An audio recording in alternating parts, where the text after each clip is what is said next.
Oke guys, kembali lagi di channel kita di Rasboy TV.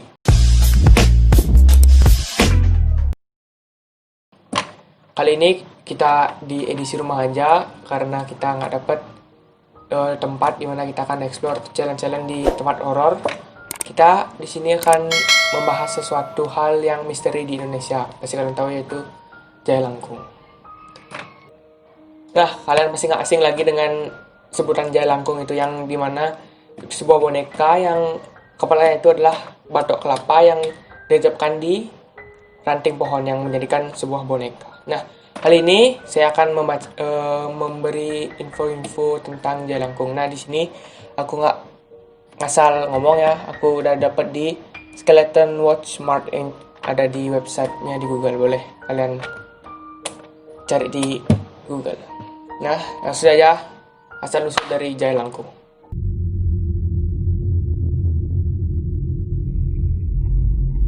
Di sini aku akan membacakan, dan karena aku kurang menghafal, jadi aku akan membacakan. Nah, asal-usulnya itu Jaya Langkung adalah permainan tradisional untuk memanggil hantu atau roh dengan menggunakan media tertentu seperti menggunakan kelapa untuk dijadikan boneka, pakaian pada boneka, spidol untuk menulis, pelapa pisang, koin, dan lain-lain. Penggunaan ini Jaya Langkung diduga terkait dengan kepercayaan masyarakat Cina. Nah, jadi awal dari tradisi Jaya Langkung itu dari masyarakat Cina yang ada di Indonesia. Ritual ini dilakukan untuk mengetahui keberadaan kekuatan dewa, Poya dan Moya. Ya, mirip dengan nenek moyang, yaitu Cai Lan Gong dan Cai Lang Teis. Mereka diyakini menjadi pelindung Allah dari semua anak-anak. Permainan Cang Lai Gong dimainkan oleh para remaja pada saat festival bulan. Dalam ritual Cai Lan Gong, Poyong dan Moyong akan dipanggil untuk masuk ke dalam sebuah boneka. Tangan mereka akan dikaitkan dengan menggunakan alat tulis dan biasanya menggunakan kapur. Nah, jadi leluhur mereka itu dimasukkan ke sebuah boneka tersebut, itu boneka Jaya Langkung itu akan menulis-nulis gitulah. Boneka juga dihiasi dengan pakaian manusia. Mereka juga menyediakan papan tulis dan mereka juga tidak lupa untuk menyalakan dupa. Itu dupa yang adalah asap. Ketika boneka mulai terasa berat, mereka berpikir bahwa itu adalah tanda boneka telah dimasuki oleh roh.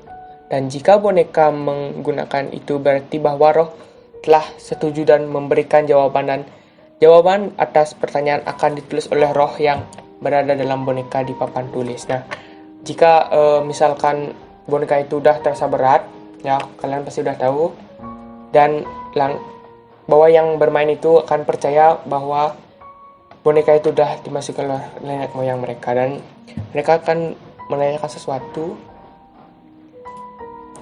Ritual Jai Langkung itu sendiri telah lama punah di Cina. Akan tetapi, nama dari ritual ini tersebar dan kemudian diganti ke dalam bahasa lain. Salah satu bahasa lain itu adalah bahasa Indonesia yang dijadikan Jai Langkung. Tidak boleh jauh dengan Jai Langkung, media yang digunakan untuk menampung roh adalah dengan menggunakan biduk yang disediakan dengan dupa dan api. Pada zaman kuno, biduk dibuat dari tempurung kelapa yang dipasang dengan agang kayu. Di Indonesia, Jaya Langkung lebih dikenal sebagai sebuah ritual untuk memanggil roh melalui boneka kelapa yang diberi pakaian. Boneka ini akan dipegang oleh dua anak dan dipandu oleh lainnya yang melakukan pemanggilan kepada roh dengan menggunakan mantra. Yang ini mantranya saya kurang tahu juga, karena mantra ini dikatakan keramat, jadi saya nggak berani membacakan. Jawaban dari semua pertanyaan akan ditulis pada selembar kertas, batu tulisan atau kapur. Ya, akan ditulis di media-media seperti kertas atau alat tulis lainnya. Perkembangan ritual jelangkung di Indonesia telah mulai digunakan untuk mencari informasi tentang diagnosis dan pengobatan penyakit oleh praktis non-konvensional yang seperti tidak kasat mata, penyakit yang tidak kasat mata. Kalian pasti ngerti itu. Bermain jelangkung tidak mudah dan biasanya ini dilakukan oleh 3 orang. 2 orang memanggil boneka jelangkung dan satunya mengucapkan mantra. Permainan ini biasanya dilakukan di tempat yang diyakini berhantu dan biasanya dilakukan pada malam hari, yang tempat bermain itu diyakini adalah tempat horor atau tempat angker lah. Dan pastinya dilakukan di malam hari. Permainan ini biasanya dimainkan dalam sebuah kelompok dan dilakukan hanya saat terangnya bulan agar para roh bisa datang, kemudian roh itu akan memperkenalkan dirinya dan menceritakan dengan bantuan alat tulis. Dan maksudnya itu edisi, misalnya kita kepo dengan roh-roh yang ada di sana, atau kita juga kepo dengan hantu itu, atau hantu itu bisa curhat.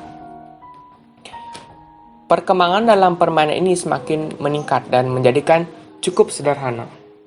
Permainan ini dapat dibuat dengan posisi melingkar dan roh akan menulis dalam bentuk abjad, dan mantra yang digunakan juga sangat sederhana.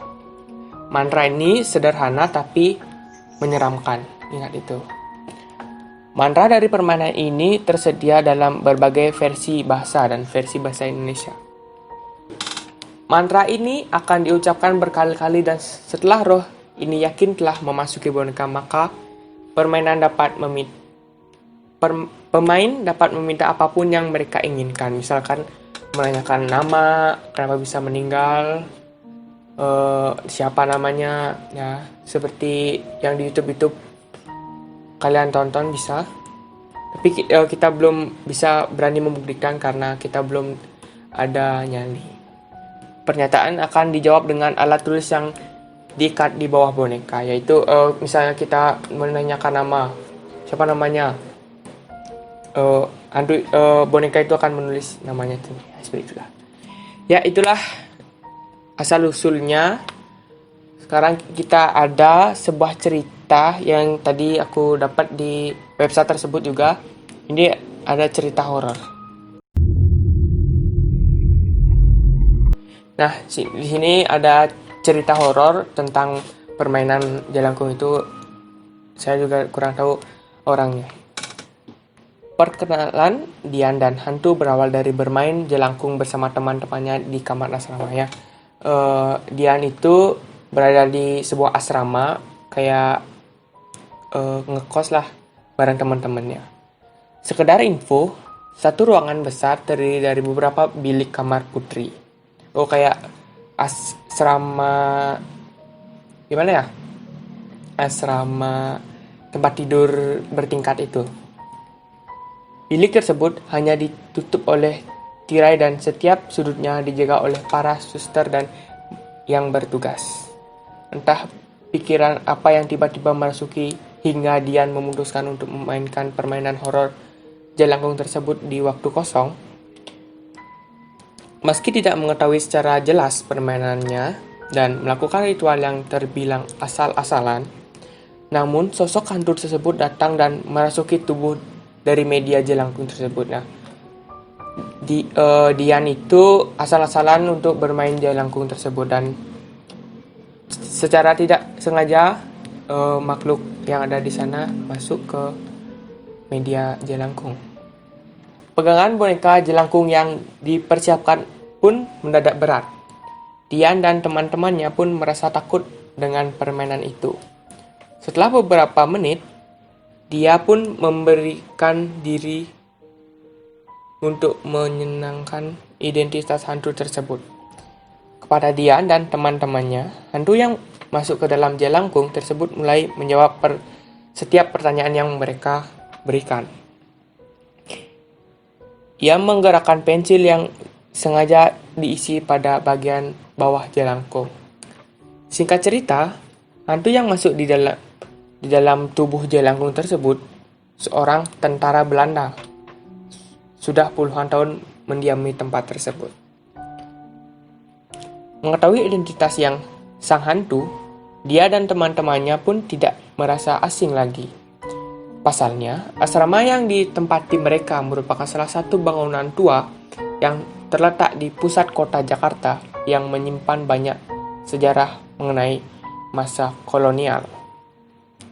Yang membuat dia terkejut adalah sang hantu menyebut tempat ia berasal.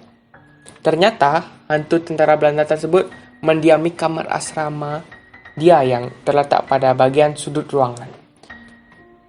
Usai permainan itu, dia pun jadi ketakutan untuk memasuki kamarnya sendiri.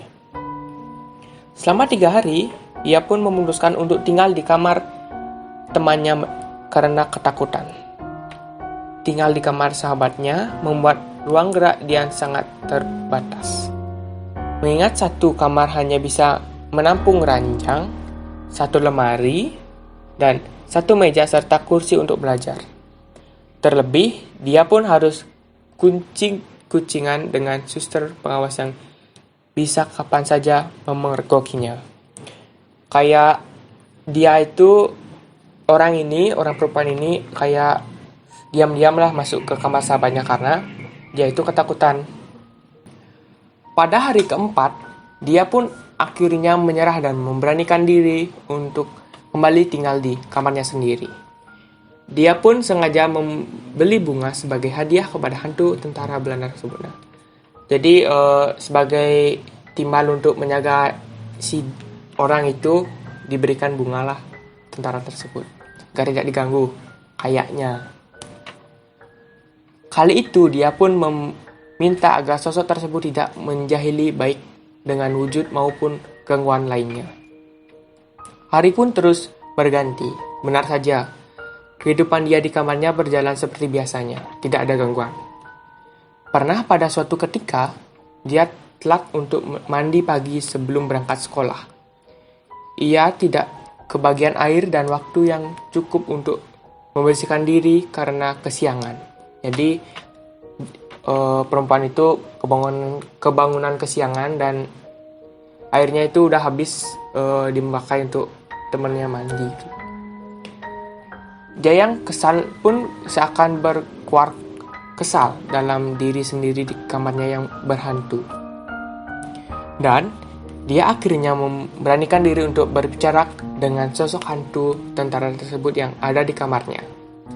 Sambil setengah bercanda, dia pun meminta kepada hantu tentara Belanda itu untuk dibangunkan setiap pagi agar tidak kehabisan air saat mengantri mandi pagi.